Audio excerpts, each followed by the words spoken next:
گیا ابلیس مارا ایک سجدے کے نہ کرنے میں، اگر لاکھوں برس سجدے میں سر مارا تو کیا مارا۔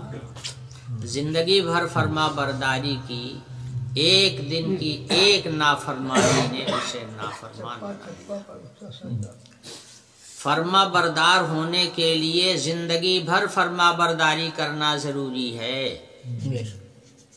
اور نافرمان بننے کے لیے ایک دفعہ کی نافرمانی کافی۔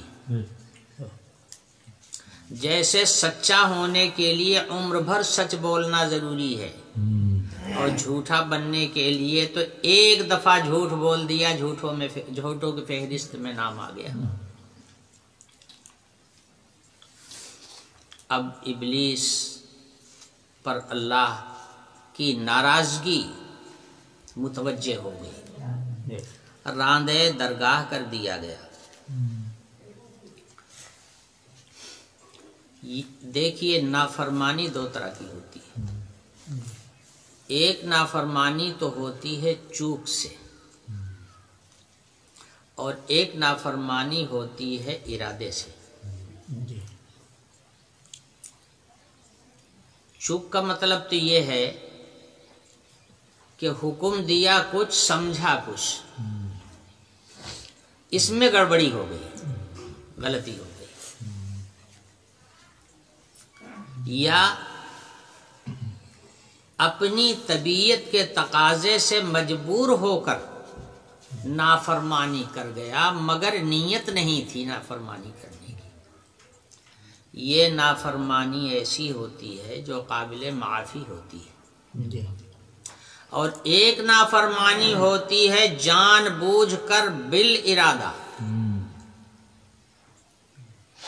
یہ نافرمانی سرکشی کہلاتی ہے، اور یہ قابل معافی نہیں ہوتی۔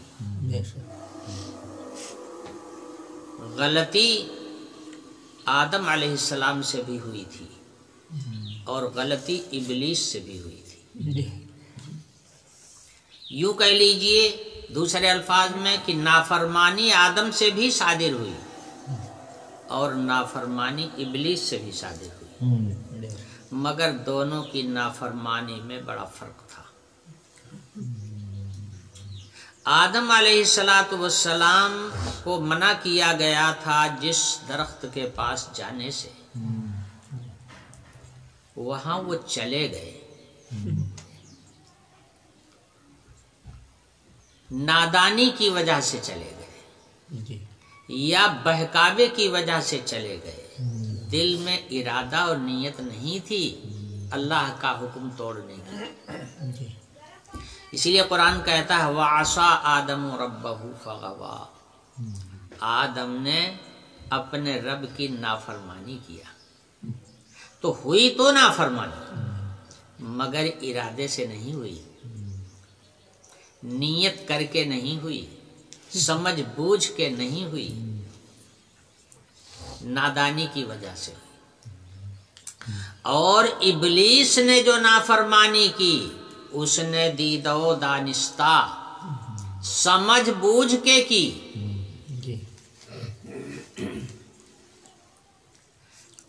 آدم علیہ السلام سے غلطی ہو گئی،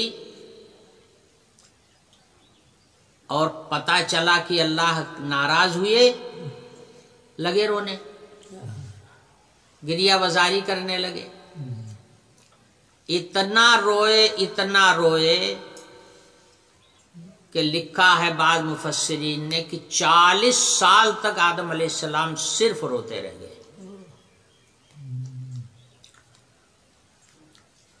پتہ چلا کہ نافرمانی جو ہوئی تھی، جب پتہ چلا کہ میں نے غلطی کی تو اس پر شرمندگی ہوئی، ندامت ہوئی، اور لگے رونے، اللہ سے رونے گڑ گڑانے لگے، معافی مانگنے لگے۔ ابلیس نے جو نافرمانی کی تھی اس نے دلیل پیش کیا، ہم آدم کو سجدہ نہیں کر سکتے، اس لیے کہ آپ نے آدم کو مٹی سے بنایا ہے، اور مجھ کو آپ نے آگ سے بنایا ہے، آگ اونچی ہوتی ہے، مٹی نیچی ہوتی ہے، مٹی ذلیل ہوتی ہے، آگ عالی مرتبہ ہوتی ہے۔ عالی مرتبہ چیز نیچے کے سامنے سجدہ کرے، یہ کیسے ہو سکتا ہے؟ یہ تو بالکل غلط ہے۔ در پردہ وہ حق تعالی شانہ کے اوپر اعتراض کر رہا ہے۔ دونوں میں فرق سمجھ میں آیا؟ آدم علیہ السلام تو روتے رہ گئے، 40 سال تک روئے اپنی غلطی کو سوچ کر، اور ابلیس تو ایک دن بھی نہیں رویا، ابلیس نے تو ایک آنسو بھی نہیں بہایا۔ یہی فرق ہوتا ہے دل کے ارادے میں اور بے ارادے میں۔ نادانی سے جو چوک ہوتی ہے، جو نافرمانی ہوتی ہے، اس کو غلطی کہا جاتا ہے،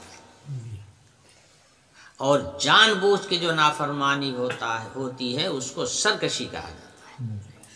تو آدم علیہ السلام سے چوک ہوئی تھی، غلطی ہو گئی تھی، اور ابلیس نے دید و دانستہ اللہ کی نافرمانی کیا تھا۔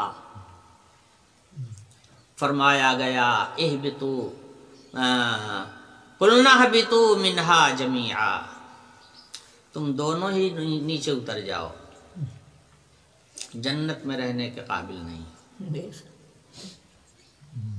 جاؤ دنیا میں۔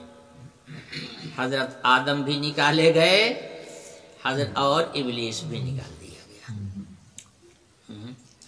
تو پیچھے جو آیت گزری بتانا یہ تھا کہ شیطان نے نافرمانی کی، اور دلیل کے ساتھ دلیل دے رہا ہے،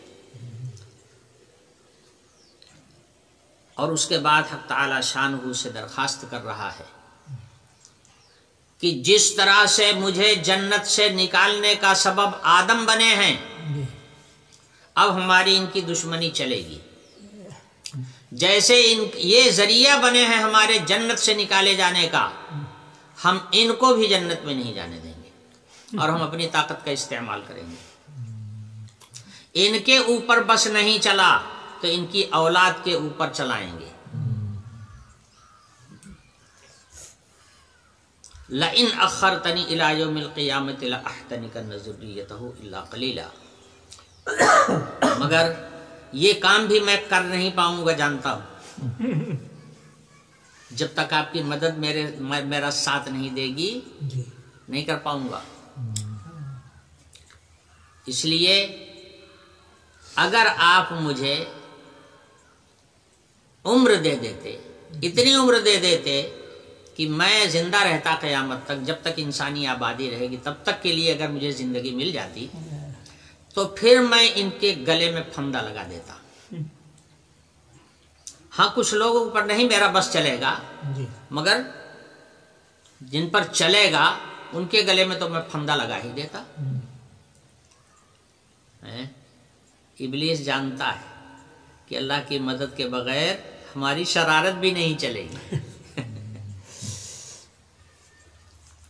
تو ان کافروں سے تو بہتر ہے جو اس کا بھی تصور نہیں رکھتے کہ اللہ کی مدد کے بغیر ہمارا کوئی کام نہیں ہوگا، پتھروں کی مدد سے ہمارا کام ہو جائے گا، ان کا تو یہ یقین ہے۔ ان سے تو بہتر ہی ہے ابلیس، کم سے کم خدا کو پہچانتا تو ہے۔ اچھا، حق تعالی شانہ نے فرمایا جا، تیری درخواست بھی مقبول، زندگی دے دی گئی تجھ کو، جا۔ من تبعک منہم فإن جہنم جزاؤکم جزاء موفورا، جو تیری تابع داری کریں گے وہ تیرے ساتھ جہنم میں جائیں گے، اور جو میرے فرما بردار ہوں گے ان کے اوپر تیرا جال نہیں چلے گا،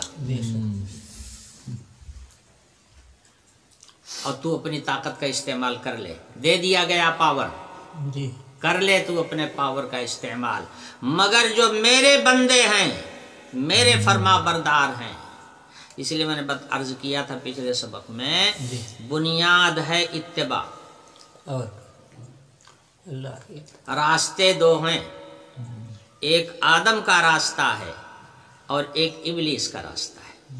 یہی دو ہی راستے دنیا میں ہیں اور جب سے انسان آباد ہے تب سے ہیں اور قیامت کی آخری تاریخ تک رہیں گے. دو ہی راستے ہیں اور دار و مدار اتباع پر ہے. اور اتباع کے لیے علم ضروری ہے.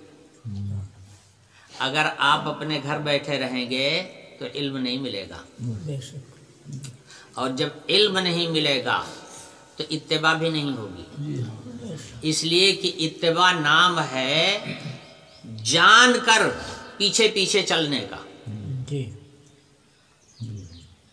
آپ بہت پیچھے پیچھے چل رہے ہیں لیکن آپ کو معلوم نہیں ہے کہ یہ راستہ کون سا ہے. آپ بھٹک جائیں گے. اسی کا نام گمراہی ہے. تو دار و مدار اتباع پر ہے. جس کی اتباع کرو گے اسی کا جو حشر ہوگا اسی کے ساتھ آپ کا بھی حشر ہونے والا ہے. بھائی بات سیدھی ہے نا.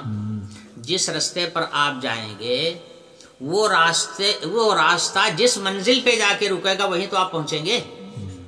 اگر آپ راستہ اس سڑک پر جا کر کے مین روڈ پر پورب کا پکڑیں گے تو یہ راستہ آپ کو پرتاپ گڑھ لے جائے گا, بنارس لے جائے گا, جونپور لے جائے گا. اور اگر یہ راستہ آپ پچھم والا پکڑیں گے تو رائے بریلی لے جائے گا, لکھنؤ لے جائے گا.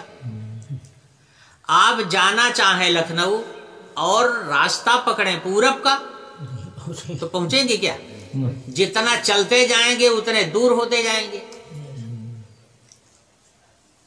تو راستے دو ہی ہیں اور دار و مدار اتباع پر ہے. آیت نے بتا دیا صاف صاف, فمن تبعک منہم فإن جہنم جزاؤکم جزاء موفورا. راستے دو ہی, ایک آدم کا راستہ ہے, ایک ابلیس کا راستہ ہے. جو تیرے راستے پہ چلے گا تیرے ساتھ جہنم میں پہنچے گا اور جو آدم کی راہ پر چلے گا آدم جنت میں جائیں گے. قصور ہونے کے باوجود جنت میں جائیں گے, گناہ ہونے کے باوجود جنت میں جائیں گے, خطا اور چوک ہونے کے باوجود جنت میں جائیں گے. کیوں؟ اس لیے کہ ان سے خطا ہوگی, وہ روئیں گے, اللہ سے معافی مانگیں گے, اللہ کو پیار آئے گا, بخش دیں گے, جنت میں چلے جائیں گے. اور تو سرکشی دکھائے گا اور تیرے تابعدار جتنے ہوں گے وہ بھی تیری طرح سرکش ہوں گے, ان کو توبہ کی توفیق نہیں ملے گی. ان کو کبھی اپنی غلطی کا احساس نہیں ہوگا. وہ جو کریں گے کہ میں صحیح کر رہا ہوں, جو میں کر رہا ہوں میں صحیح کر رہا ہوں. جیسے ابلیس نے سجدے سے انکار کیا تو کہا کہ میں نے صحیح کیا ہے, تو وہ نافرمانی بھی کریں گے اور اپنے آپ کو حق پر سمجھیں گے بھی, صحیح بھی سمجھیں گے. توبہ کی توفیق ان کو نہیں ملے گی. بہرحال حق تعالی شانہ نے فرمایا ابلیس سے کہ جا تو اپنی پورے پاور کا استعمال کر, جتنا پاور تو نے مانگا میں نے تجھے پورا پاور دے دیا, مگر سن لے ان عبادی لیس لک علیہم سلطان. جو میرے بندے ہیں, بندہ کس کو کہتے ہیں؟ بندہ کہتے ہیں غلام کو. اور غلام جو ہوتا ہے وہ کسی چیز کا خود مختار نہیں ہوتا, اس کا اپنا اختیار نہیں ہوتا. ہر چیز میں وہ اپنے آقا کا پابند ہوتا ہے. یہ ہے غلامی. غلام کی اپنی نہ کوئی خواہش, نہ اپنا کوئی ارادہ اور نہ اپنے اختیار سے کوئی عمل, کچھ نہیں. ہر چیز میں وہ اپنے آقا کا پابند ہے, اسی کو کہتے ہیں غلام. اور جو آقا کے حکم کے مقابلے میں اپنا اختیار استعمال کرے اور اپنا پاور دکھائے تو حقیقت میں غلام ہے ہی نہیں. آقا جو ہوتا ہے جو کھاتا ہے وہی اپنے غلام کو کھلاتا ہے, جو آرام خود کرتا ہے وہی آرام اپنے غلام کو بھی دیتا ہے. ہر قسم کی راحت, ہر قسم کی آسائش اس کے لیے مہیا کرتا ہے. کیوں؟ جانتا ہے کہ یہ میرا غلام ہے, وہ خود کہیں جائے گا نہیں, وہ خود کچھ کرے گا نہیں, جو میں کروں گا وہی اس کو ملے گا. اس لیے آقا ہر وقت اس پر اپنی نظر رکھتا ہے. یہ ہوتی ہے آقائی اور غلامی. جب ہم غلام ہو گئے اللہ کے تو ہم اپنی زندگی کے کسی حصے میں، زندگی کے کسی موڑ پر خود مختار نہیں ہیں، صحیح، ہم پابند ہیں آقا کے حکم کے، جو حکم ملے گا وہی کر سکتے ہیں، اور جو جس چیز سے روک دیں گے ادھر ہماری مجال نہیں ہے جانے کی، یہ ہے غلامی۔ تو اللہ پاک نے ارشاد فرمایا ان عبادی، میرے بندے جو میرے غلام، لیس لک علیہم سلطان، تیرا جال ان کے اوپر نہیں چلے گا، تیرا قابو ان کے اوپر نہیں چلے گا، تیرا تسلط ان کے اوپر نہیں ہو سکے گا۔ وَكَفَى بِرَبِّكَ وَكِيلًا، اور آپ کا رب جو ہے کارساز ہونے کے لیے وہ خود کافی ہے، کام بنانے والا وہی ہے۔ اب آگے وہ رب جو اپنے بندوں کی کارسازی کے لیے کافی ہے، اس کی کچھ صفات خاصہ کو اگلی آیتوں میں بیان فرمایا جا رہا ہے، یا یوں کہہ لیجئے کہ ان کی نعمتوں میں سے کچھ نعمتوں کا یہاں پر ذکر کیا جا رہا ہے جو حق تعالی شانہ نے اپنے بندوں پر کی ہے۔ اس میں سے ایک نعمت یہ ہے کہ حق تعالی شانہ فرماتے ہیں ربکم الذی یزجی لکم الفلک فی البحر لتبتغوا من فضلہ انہ کان بکم رحیما۔ یہ وہ نعمتیں ہیں جو خاص طور سے اللہ پاک نے انسان کو دیا ہے، ان نعمتوں کا یہاں ذکر آ رہا ہے۔